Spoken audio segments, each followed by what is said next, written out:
You're listening to a Roddenberry podcast. Mission Log Prodigy, a Roddenberry Star Trek podcast. Supplemental. Star Trek Prodigy composer, Nami Melumad.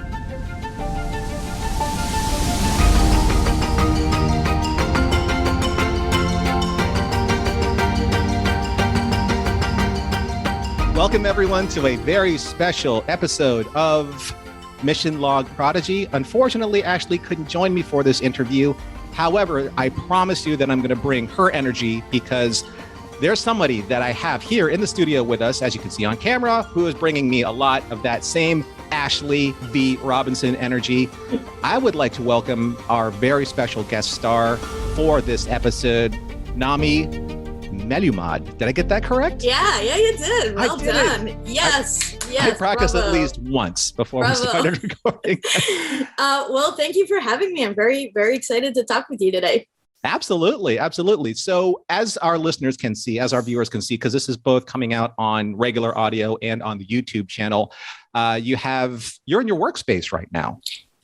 Yes, I am in my current workspace. I'm actually moving studios in a few days. Okay, so I got you at just the right time. Yeah.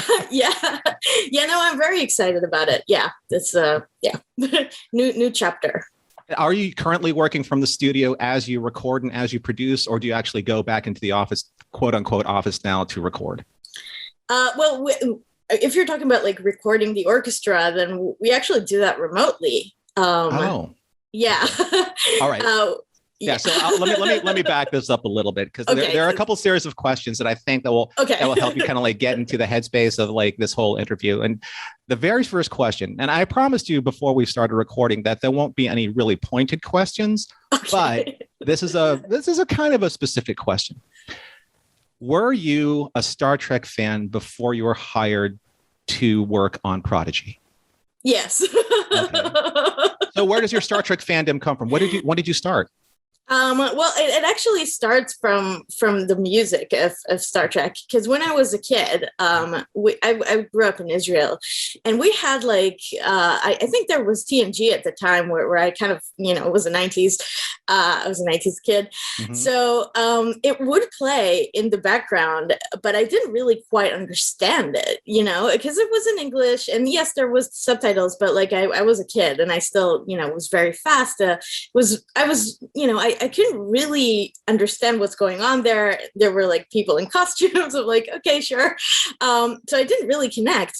But then later on, I've heard the themes from Alexander Garage and Jerry Goldsmith for the films, and then Michael Giacchino's track from 2009. And I was like, wow, like so basically my way into the franchise came from music, because I was a very big film music fan, from very early on. So I was attracted to like that kind of, amazing world that allows that kind of music. So that was pretty cool. And then I actually started, I actually went by order. So I watched the original series and then TNG, I think it was by order of production. So, and then actually Voyager and then DS9. And even though I think it was the other way around. Sacrilege. No, I'm just kidding. Yeah. Then Enterprise and Enterprise, and then Disco and Picard and Lower Decks and Prodigy. Okay. So actually, I tried the animated series. I still have to. I might go back to it at some point. I'll get you there. Everyone returns to the animated series sooner or later, right? Yeah, I have to give it another shot. Yeah. So with Star Trek in the background, what is it? What your parents, were they fans of the show? And that's why not really. I think it was just generally, generally TV, on. Yeah, generally TV. Like it wasn't, nobody was a big fan of it in my household. Like, yeah. So it's pretty unclear. So overall, though, but with not just with Star Trek, but say other shows that were on the air or with movies, your career started with your love for orchestral cinematic music. Would that be fair to say? Yeah, that's very accurate. Like that's why I got into it. Like I was such a huge fan of the big orchestral sound, like the bigger scores, John Williams' stuff, Star Wars, but actually even Home Alone, like that score, when I watched that film like numerous times as a kid, like the first one, the second one, that those two films that had the John Williams score, and that was like, it's still singable, it's memorable, it has everything in it's so emotional. So yeah, it was those kind of films, like Pirates of the Caribbean, Lord of the Rings. Howard Shore, of course. Howard Shore, yeah. He's the one to blame. Well, I love how you bring that up, because like with John Williams and say James Horner, Howard Shore, all of these composers compose in such a way where it's almost like, if you're familiar with the Matt Groening theory of you should be able to identify characters based on their shapes and silhouettes. I believe the way that you phrased things in Prodigy, and probably throughout the course of all of your work, in order for you to understand the characters, you have to phrase the characters in a certain musical way. Say, let's use Howard Shore, for example. The Shire is different than the Nazgul is different than Minas Tirith and Gondor. Yeah, Gondor. That theme is great. Right. And Rohan, the Rohan theme is also great. Sure. Yeah. Dun, dun, dun, dun, dun, dun, dun, dun. I mean, you feel God. like I the love different, that. like Celtic and Roman, like all these different musical phrasing to color the palette of certain cultures. So with Star Trek and with Prodigy, I wanted to talk to you about your just kind of like your methodology of once when you were hired to do Prodigy. Were you hired to do, did the Hageman brothers say, okay, we're going to contract you for an entire season of 20 episodes, half an hour apiece? How do you work through that process of looking through that volume of work? And is that volume of work complete enough for you at the pitch process for you to be able to start creating? That's a great question, actually.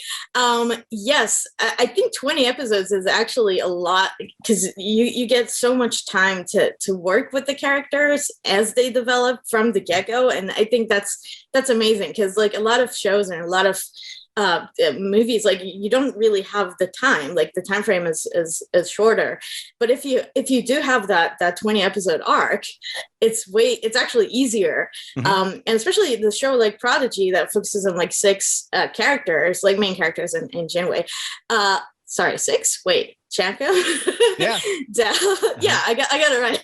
And I consider it's very early.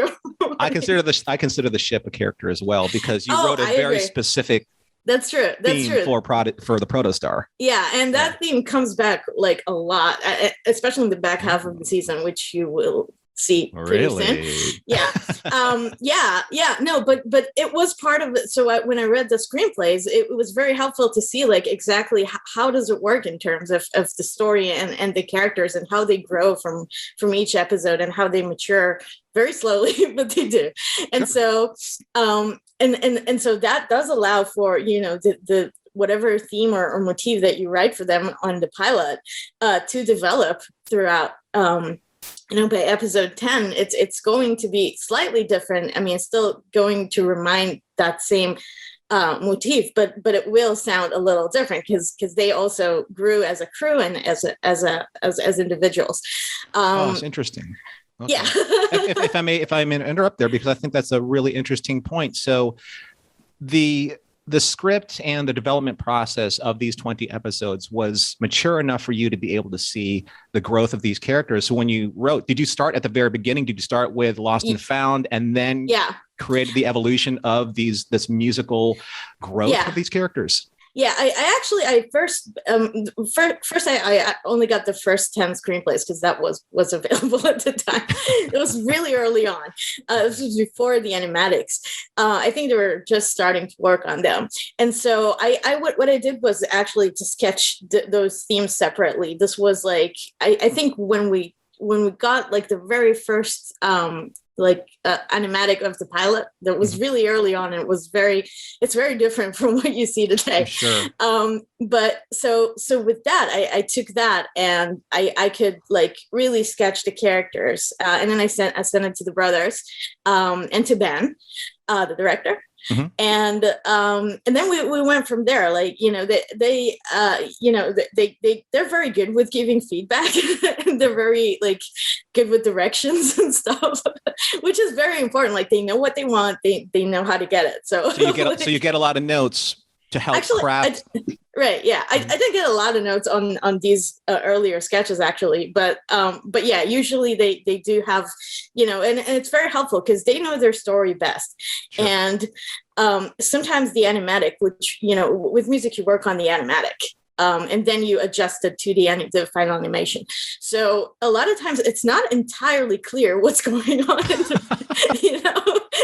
and like a lot of times, if something needs to hit on a certain moment, then you sort of, you're aiming for that, but it may change, or it may, it might be not exactly what they meant. So it's very helpful to have that communication. And sometimes there is a back and forth until we get it right. So yeah, and I think they're so good with music, and it's not to be taken for granted, So, well, I mean, you've pretty much entered a very well-known, very well-respected, group of alumni and Star Trek composers. I mean, you obviously have Alexander Courage, you have Jerry Goldsmith, you have it back in the TNG days, you have like Dennis McCarthy, Jay Chataway, now you have, Jeff Russo, now you have Chris Westlake on Lower Decks. Yeah.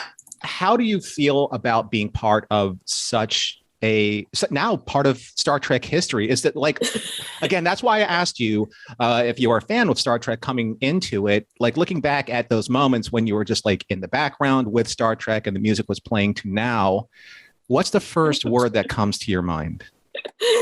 I don't know. Miracle. I love that. Okay. Yeah. I think it's some sort of, I don't know, destiny. I don't know. It's like, I guess it was meant to be. It was, it was not something I placed in my, like, I did not dare to dream of that. So, I mean, I have a lot of confidence as a composer, and I've always had that, but like, big, those, this is a dream. So right. it was very like kind of, yeah, I still can't believe it. I mean, I'm very lucky, very fortunate. Now, do you, in your profession, how do you find like an opportunity like this? Does your agent work with you and say there's an opportunity for you to work on Star Trek? And you said, yeah. Well, yes and no. With other opportunities, it's usually like that. It's like, hey, there's this movie, let's pitch for it, or hey, Netflix called, they want to have a meeting, that kind of stuff. Okay. Which is pretty cool. But with that one, it was actually, I think it was because of the work that I did on the short track in 2019. Then Alex Kurtzman had this great idea where,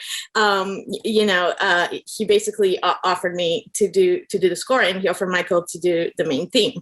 So, I think it came from my work on short. So it wasn't like, I didn't expect it, but like, it's not out of the blue completely. Okay. So it's your work got transitioned into a body of being of professional work out there in the professional space. And then obviously it made an impression on Alex Kurtzman, who was the executive producer and showrunner of this entire prism of Star Trek shows that's coming out. Yeah.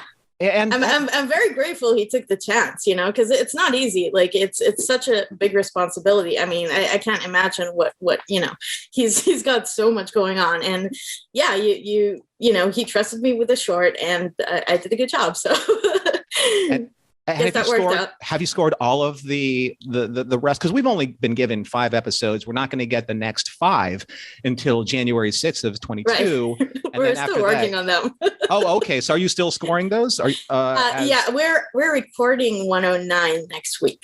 Okay. Yeah. In this process, is there a lot more fine tuning now, or have they been pretty much intact since you created the compositions for those?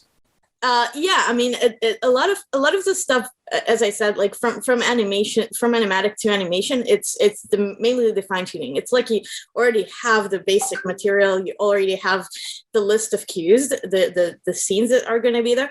Sometimes it does change. Like I think episode 4 or 5, like there was a big change from the animatic to the animation, and then it's like more, and instead of a conform, it would be like a rewrite or like a very complicated music edit to fit these changes. If they happen after the recording, you do have to edit it and to figure out a solution that would work, and that the audience would know about. How fast does that usually happen? Okay, so there's just a little story here. There's a very famous story when Howard Shore was scoring Return of the King, where Peter Jackson just kept changing and editing and changing and editing to the point where the film was still, quote unquote, technically wet before that Howard Shore could score it. Has there ever been kind of like a panic mode while you're doing this process, or is it just that it's coming eventually? Thankfully, not with this project. I think it's because it's animation, everything has to be very planned out, because just producing one frame of animation it's a lot of work. It takes so many people to get that done. So you don't want to spend your resources and your time on things that will not see the light of day. So there's a lot of planning and a lot of yes, there are some last minute changes, but nothing super, super crazy that made me not sleep at night. And yes, there have been other projects where it did happen. So I'm very grateful that this is kind of it feels like that ship is being navigated very well, which is good. So when, say, the Hagemans broke the news that the next season is coming, the next 20 episodes, one of the things that I've always been interested in with composers, especially composers that work on a large volume of work, how do you not, say, borrow from yourself with the proliferation of work that you have to create? Do you ever catch yourself saying, no, I've used that theme before? No, I've used that theme before. How do I get past this? Is there a writer's block that happens? What's your process with that? It does occasionally happen where I'm like, oh, this is great. And I'm like, oh, no, I cannot use that.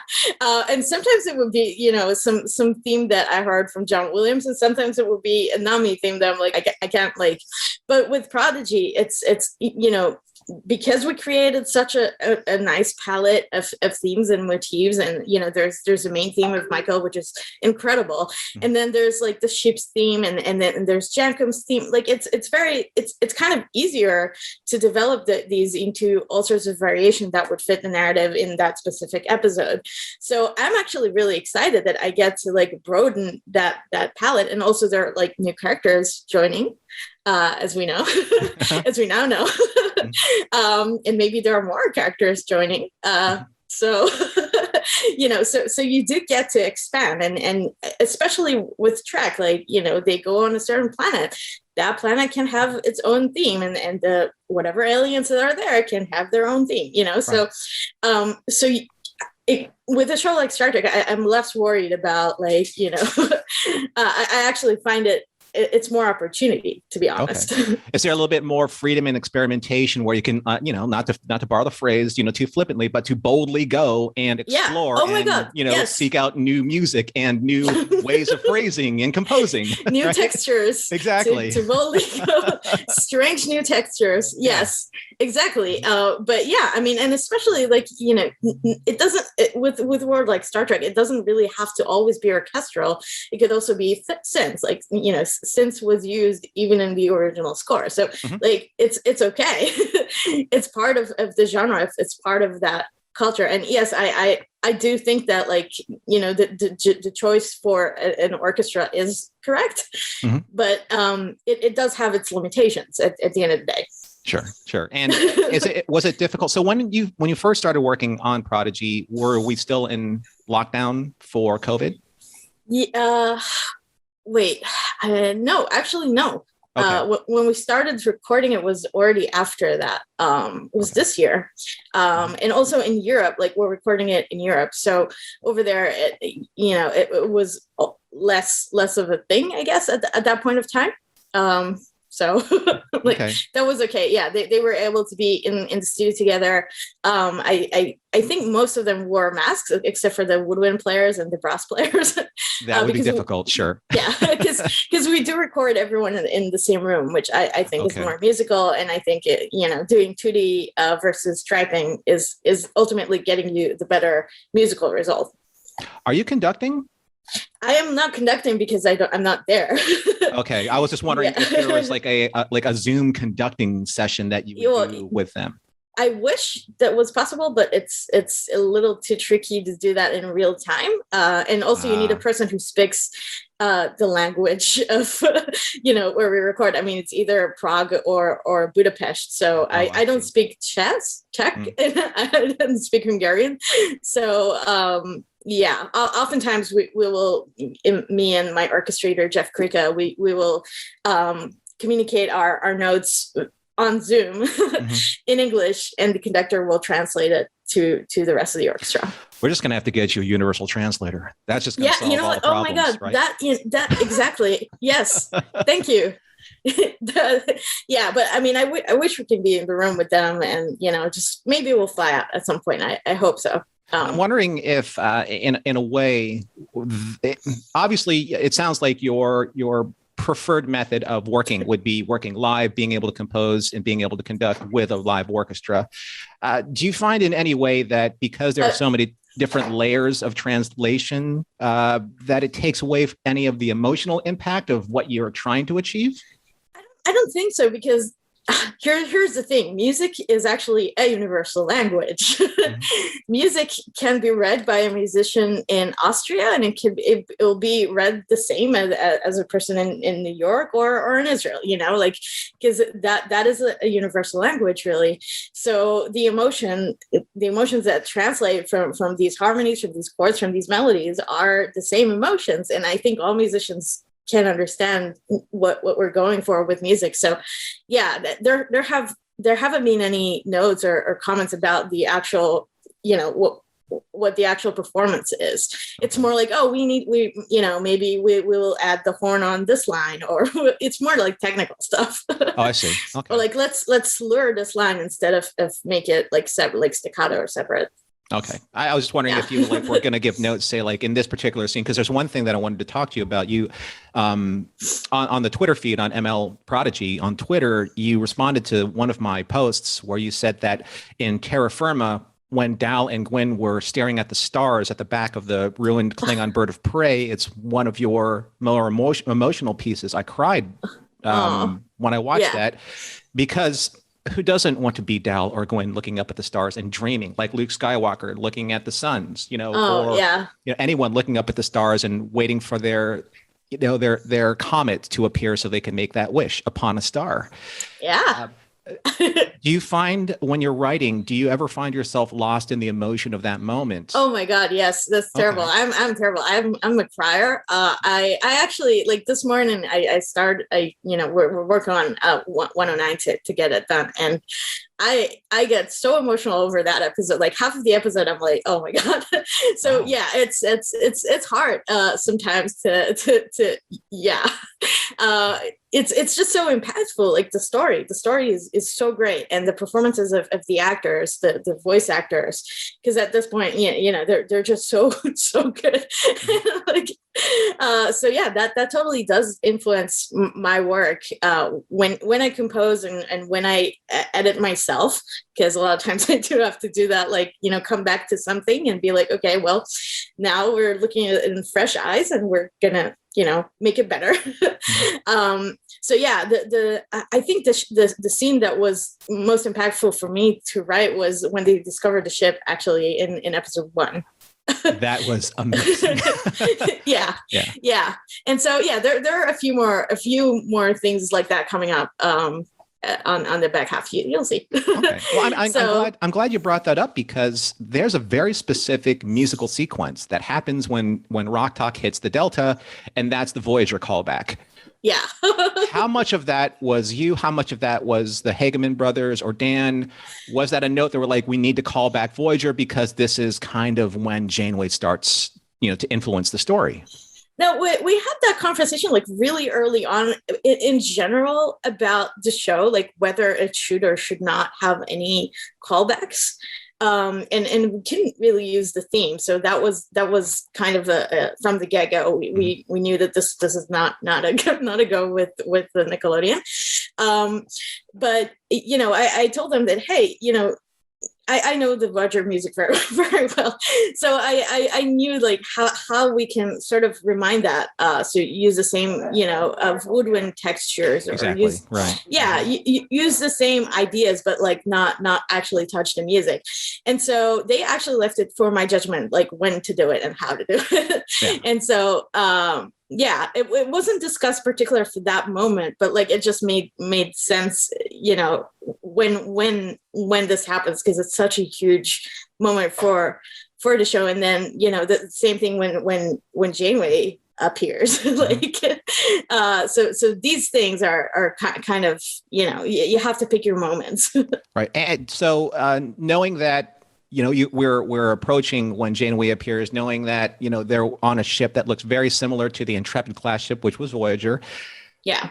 Using those and it's moments. the Delta Quarter. I mean, it's the same exactly place. Exactly. So when you feel all of that is about to crescendo in a certain way, when you're watching it, at least in the animatics, did you say to yourself, "That's the moment"? Like, did it crystallize for you that instantly? Yeah, of course. I mean, yeah, these animatics are pretty clear. Like I have to say, they're very good at what they do. Mm-hmm. So the emotion is there in the animatic, and so you can tell, like as a composer, when is the right moment to to go bigger, for sure. So it was clear. How much of your process is guided by just sheer feeling as opposed to technicality? A lot. Okay. I will say that we do have a temp track, and sometimes it's great, and sometimes it's not great, but like mostly it's great. So you do have some sort of an idea of like what the picture is going for, in terms of like, okay, this should be like an intense action moment, and this should be like a low-key love romantic scene or something. And so a lot of times it's very tricky when you look at that, because sometimes you'll have like a Hans Zimmer cue, like from Wonder Woman or something. Okay. And then you'll have Star Wars all of a sudden, and it's just all over the place. And sometimes you'll have the 2009 track, which I love, but it really throws me off, because I'm like, we're totally not there. So and we have all sorts of and so sometimes it's very helpful, just to get that understanding. Oh, okay, this is where it's supposed to hit, like, especially if the animatic is not clear in a certain point, but the music is like, okay, this is kind of where it starts, the rhythm or the whatever. So it does help in guiding you, but it can also be very distracting if it's Indiana Jones and you're like, this is too good. Right? Like, how do I beat that? Put my own, exactly. Yeah, how do I put my own spin on that? Sure. Yeah, but ultimately it has to be Prodigy. It has to be our music, and I think one of the challenges is to make it ours, and I think we I think it's ours. So yes, your fingerprints. Sure. Michael Giacchino on the theme, his style is very signature. But your style now, as people are starting to listen to the body of the compositions, as opposed to the credits part of the compositions more and more and more. When you saw, I remember when Amazon and Apple started, advertising the tracks, and even Yahoo Music. So when you saw the album and you saw like the handful of tracks, because it started to, add more tracks as the weeks went on, as the episodes were released, how did you feel? Like, you're saying, this is me. This is like, look at my stuff. It's out there now. Or you just, dancing on the ceiling, as Lionel Richie says? I do dance a lot, not on the ceiling. I will try that. I wish I could. But yeah, we plan to release I think very early on, we're like, we have to get this music out there. Like that, it needs to, because it could leave on its own too. Mm-hmm. And then I really wanted all the tracks to be in order. So if a viewer watched the episode and then they listen on Spotify or whatever platform, they can really experience that episode again. Because the music, oftentimes with this score, it almost it goes very close, like hand by hand with the actual story. So I think it's really cool that, I could, because that's how I felt, growing up and listening to the Lord of the Rings soundtrack. I could really experience the film, even if I was in traffic or, driving, going somewhere, and I wasn't watching, but that feeling of watching the story was still with me. The characters were still with me. And I thought it was really fun. I wanted to do the same thing for Prodigy. Would you feel that I'm going to put you on the spot here? I love doing desert island scenarios. If you're familiar with that game, you have to basically pick and choose, from your heart of hearts. And it may change tomorrow. It may change. Your answers may change in a month from now. But who do you think has influenced your method and your style of work more as a composer? Someone that you really looked up to, say like a John Williams, a James Horner, Jerry Goldsmith, a Howard Shore, not just from the music alone, but from the way that you have broken down these other people's processes and kind of incorporated them into your own. Who do you think has shaped the way that the most impact? Michael. For sure. Okay. Michael Giacchino. I mean, and it's not just, I grew up listening to his scores as well. It's mainly the Pixar stuff. Sure. But and then tracking it, and then we worked together. So I kind of know, I learned a lot from him. So whether it was intentional or not, he's influenced me hugely. So it's a lot of times I'd write something and then I'll hear his voice in my head being like, Nami, no. Oh, really? Let's start this earlier. Or okay. You don't need that, Nami. This is too much. You're working too hard. That you're overthinking it. All sorts of things, mainly about storytelling rather than music. Because the thing I picked up from him the most from the work on American Pickle was the storytelling element, how you always have to be with the picture, always, even if you wrote the best thing ever and it's just you need 2 more seconds to get the 2 words, but there's no 2 more seconds, so you're going to cut those 2 seconds out and you're going to work with the picture. And I think that is one of the most valuable, actually it's the most valuable thing that you can do as a film composer or TV composer. You have to go with the story always. So yeah. What has there ever been a moment, because as I've always believed that a composer brings more to the creative process with the actual final production than more people realize. If you turn off the sound on a TV or on your headphones and you're just watching something, everything is gone. The emotion's gone. The thrust of what you're watching is gone. There's a huge disconnect emotionally and spiritually with what you're watching. So have you ever had that point where you're like, no, I must have this particular phrase or an entire section remain, as opposed to, no, we really don't have time for it. No, we have to make time for it because without it, we lose this. Has there ever been that moment where you're like, nope, I have to have this?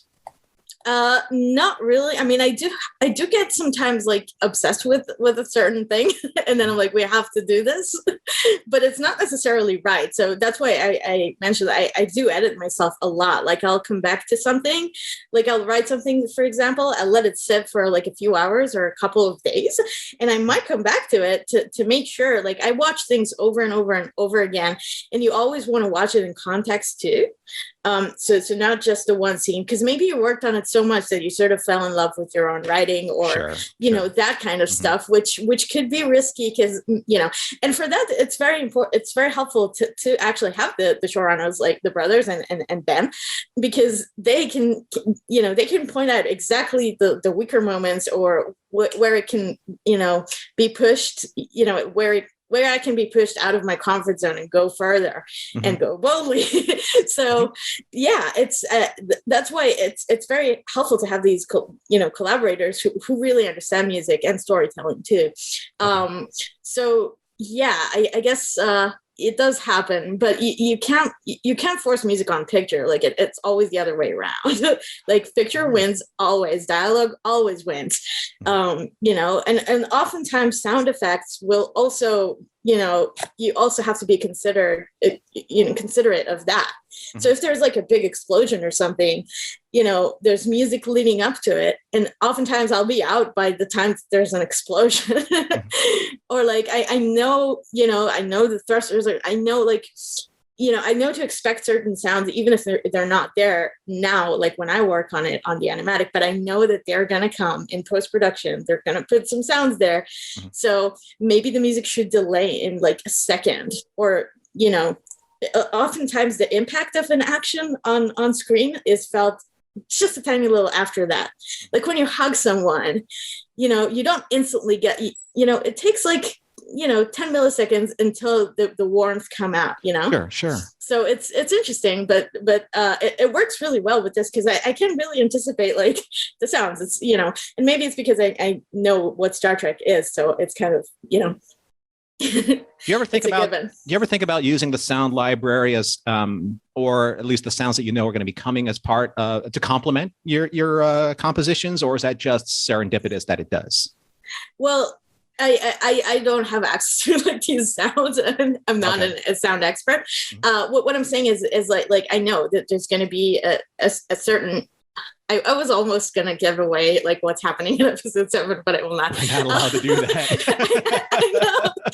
I know. I was about to say it. I'm like, oh God, no. It's so hard. You got to tape like a post-it on your monitor, like no spoilers ever. Yeah. No, but okay. Let's say that there is a very, very particular sound that's very familiar with Star Trek world, and you know, I know to anticipate it. You know, I'm you know, sometimes you just want to be respectful of that, because it's a whole world, and they're doing it so well, like Otis and his team, like it's really great, and it complements the score. I think we're vibing very well. So and sometimes you also want to, like, in terms of frequencies and stuff, like even on dialogue, say a character speaks in a certain frequency, you want to be above it or below it, but you don't want to write on top of that dialogue in that same range, because that will create like some sort of a clash, and then the music will be either lowered or out. In the art world, we call that vibration in the eyes, where two colors they're competing so heavily that it starts making your eyes vibrate, in a way. And I'm sure that auditorily, or sonically, that happens the same way when you have too many frequencies competing for the same space. In Amadeus, exactly. What did the emperor say? Too many notes to oh Mozart? My God. Yeah. Oh my God. You know what? That was the note I got always when I grew up. And when I started writing, even in Jerusalem Academy of Music, when I went to undergrad, and here at USC, when I went to grad school, like all my teachers always said, too many notes, too many notes, too many notes. And I feel like I'm still doing that. I still haven't learn how to write less. Or economically, is that what they're asking for? Like maybe a little bit more economically in the writing? Yeah. I mean, I had a really great teacher, the late Jack Smalley. And one time I played a practice, I had to score a scene for his lesson. And I played it for him, and the computer, the sound was very, it was very low volume. And I was like, oh, we finished playing it. And I was like, oh, should we listen to it with like full volume? And he's like, no, all the elements that I should have heard, I heard. Everything else, I guess, is not, you don't need it. Like, that was good advice, Yeah, louder doesn't necessarily make it better, I guess. Yeah, but what he meant is like all the important stuff, the key elements, the important things were already there. So, whatever elements that he didn't hear, I guess were not that important for the music, and so maybe I didn't have to put them in. Oh, I see. Oh, and this maybe it was too much, so it was sort of screening out all the stuff that didn't need to be there anyway. So this is the same note that you got from Michael saying like, you don't have to work as hard to achieve the same goal in a similar sense. Yeah, sometimes. I mean, he did exactly say it like that, but yes, that the idea is like, this is, let it be. Mm-hmm. let the story be. Is that something that you think you're going to focus on maybe a little bit more, say in the next season, as a part of personal growth that helps serve the story? Yes and no. I don't know. I mean, I think our score does work pretty well the way it is, and I don't want to like change the vibe of it completely. I mean, but it is something that which is, I think, will help me be more efficient in my workflow too. So okay. that would be a good thing. I mean, it's not a really creative note. It's more like a technical note for me. Right. Okay. Well, I mean, I can tell by your personality. It's so effervescent, so bubbly. And I feel that, that's becoming like part of your music. I can understand that. Like you want to excite the listener and have them engaged. When you're not working on Prodigy, of course, you're a working composer in the business. So there are other projects that you're probably working on. Is there anything that you would like to talk about, with other works aside from what you're doing with Prodigy or that you're allowed to talk about? There's one project I wish I could talk about, but I can't. But I mean, at one point. I just finished scoring a show for Netflix, actually, that's coming out in January 28th, I think. It's called The Woman in the House Across the Street from the Girl in the Window. And it's a comedy. This is with Kristen Bell, right? Yes. Yeah. Mm-hmm. So it's a dark comedy and very, very dark. Mm-hmm. So it was a very, very different score from Star Trek Prodigy. But I really love doing that. To change hats so quickly? No, I actually enjoy that because, it's just so different that there's no room for, like, as you said, like sometimes you have that mix up. If projects are very similar to one another, then you do catch yourself being like, oh, wait, this is from Prodigy. But that show is just so out there. I can't wait for you to see it. It's a very different score, very dark okay. One. All right. Well, I mean, even say, let's take John Williams, for example, from Star Wars to Superman to Jaws, and then going all the way to Catch Me If You Can, you still hear certain like musical thematic, fingerprints, from a John Williams signature. So I'm going to listen for your signature fingerprints, in this, because every composer has it, whether they like it or not. I think it's just part of their soul that they want to imprint on the work. Is that fair to say? Yeah, I totally agree. And, it kind of happens without you really, exactly. even initiating it. And it's interesting because a lot of people, when you grow up as a composer and you're looking for advice from other people, a lot of people say, oh, you have to look for your voice and all of that stuff. And like, yes, to a certain degree, because at some point it will just find you. Like at some point it will just, after you work on so many things, you will find yourself, doing certain things and people will be like, oh, this is, that person's composition. Like it will become that naturally with your growth as a composer. True. So sometimes you don't want to like force it and be like, oh, I don't have my voice. Like you will get there. Everyone does. Like eventually it does happen. So sure. And it becomes a little bit more of like an overall compliment to the work as opposed to being like derivative, for people are saying like, oh, they're just borrowing from themselves. Like, no, this is this person's signature. Well, Mozart borrowed from himself a lot. A lot. a lot. Yeah. Yes. Which is why there are too many notes. One last question for you. Right. Before we let you go, because we know you're very busy. If there is one character that you can identify with, or you feel like you lean towards the most writing for characters in Prodigy, who would it be? Probably Gwen. Okay. I loved her from the very beginning, like from the the screenplay of the pilot. Because she goes, I mean, for me, I think she goes through the biggest journey of them all. And she goes through the biggest change and she learns so much about the world outside her bubble where she grew up. Mm-hmm. And just the way that she grows is the way that I that's kind of how I feel too. Cause like, you start in your more narrow perspective, and then you just it sometimes you're just I mean, there's so much to learn. There's so much to and I connect with her. Like I it's there's something there, and she's just so in it, but like she learns who she is. It's wonderful, really. Yeah. And I'm sure that you're saying, I wish I could tell you what I've seen so far. Yeah. I mean, I can't. I can hear that in the back of your voice. I know. I wish. Yeah, but just the way, and also like she's got this like ability to speak with she learned all these languages. Mm-hmm. So she always kind of wanted that communication with the rest of the world. She just needed that push. Exactly. So, I sometimes feel like that, like I just need the push. And you've learned all these languages as well in the form of music. Yeah, that's true. And also I had to learn English. So and literal languages.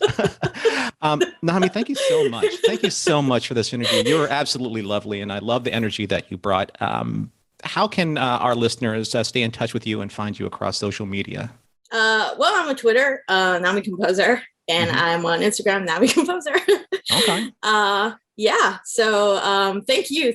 And these were like such great questions. Really, I've never been asked all like most of those. So yeah, well done. Well, this is what we do here on Mission Log Prodigy, part of the Roddenberry Podcast Network.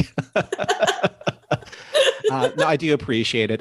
You've been absolutely lovely. I can't wait to have you on again. We'll be able to continue some of these conversations after we've seen probably more, at least the next 5, if not the next 15. And then we'll come back to some of these moments that you couldn't talk about. And then we can like flesh out the rest of your stories. Thanks, everyone. I hope you enjoyed the show, and I want to make my apologies for my lovely co-hosts and my sister, Ashley V. Robinson, for not being able to coordinate with her to have her as part of this interview. We promise to be better at just scheduling things so that both of us can be on at the same time in future interviews such as this. But we both will be back on January 6th, 2022, watching Star Trek Prodigy and then creating our next podcast for the channel. So please stay in touch with us here on YouTube or follow us on your podcast catcher of choice. You can always follow us here on YouTube at Roddenberry Entertainment Podcasts. Make sure that you hit the subscribe button for this list for Star Trek Prodigy so that you are notified when new shows come up, just like this one. But everyone, be safe out there. Stay safe, stay healthy, and we look forward to bringing you all of these new shows for Star Trek Prodigy in the interim during this break, and then for next year in January 2022. So until next time, thanks everyone for watching, and we're looking forward to more Star Trek Prodigy. This is a Roddenberry podcast. For more great podcasts, visit podcast.roddenberry.com.